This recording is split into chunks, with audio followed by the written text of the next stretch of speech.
ఉమ్మడి కర్నూలు జిల్లాలో మంత్రి పదవి కోసం మాజీ మంత్రుల కుమారులు పోటీ పడుతున్నారు. కొత్తగా గెలిచిన తమకే ఛాన్స్ వస్తుందంటూ ఎవరి ప్రయత్నాలు వారు చేస్తున్నారు.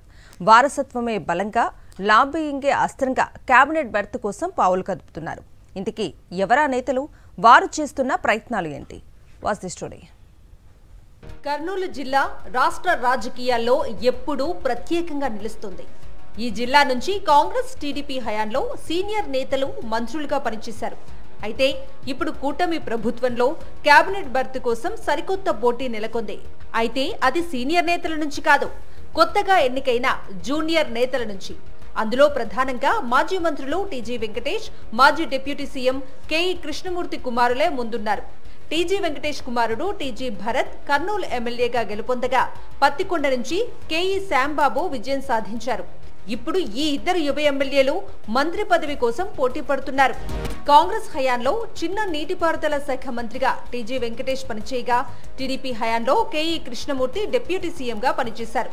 ఇప్పుడు తమ తండ్రుల మాదిరిగానే తాము కూడా మంత్రులు కావాలని ఈ ఇద్దరు వారసులు టీజీ భరత్, కేఈ శ్యాంబాబు ప్రయత్నాలు చేస్తున్నారు. రాజకీయంగా, వారసత్వంగా, ఆర్థికంగా తమకే ఉమ్మడి కర్నూలు జిల్లాలో మంత్రి పదవి పొందే అర్హత ఉందంటూ సన్నిహితుల వద్ద చెప్పుకుంటున్నారు. ఇటు టీజీ వెంకటేష్, కేఈ కృష్ణమూర్తికి ఇద్దరికీ సుదీర్ఘ రాజకీయ అనుభవం ఉంది.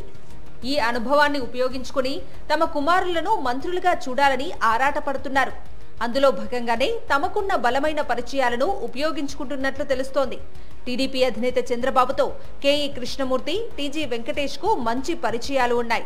దీంతో ఆ దిశగా ఇద్దరు నేతలు పావులు కదుపుతున్నట్లు జిల్లాలో ప్రచారం సాగుతోంది. వారసులను అసెంబ్లీకి పంపిన వీరు ఇప్పుడు కుమారులను మంత్రులను చేస్తే తమ కల నెరవేరినట్లు అవుతుందని భావిస్తున్నారు. ఇటు ఉమ్మడి కర్నూలు జిల్లా నుంచి కేబినెట్ రేసులో సీనియర్ నేతలు బీసీ జనార్దన్ రెడ్డి, నంద్యాల ఎమ్మెల్యే ఫారూక్ కూడా ఉన్నట్లు సంకేతాలు పంపిస్తున్నారు. అధిష్టానంతో మంతనాలు జరుపుతున్నారు. మరి ఉమ్మడి కర్నూలు జిల్లా నుంచి మాజీ మంత్రుల కుమారులకు ఈసారి ఛాన్స్ వస్తుందా, కొత్త వారికి అవకాశం దక్కుతుందా అనేది చర్చనీయాంశంగా మారింది. ఎవరి పైరవీలు పనిచేస్తాయి, ఎవరి పరిచయాలు మంత్రి పదవిని తెచ్చిపెడతాయనేది హాట్ టాపిక్ గా మారింది.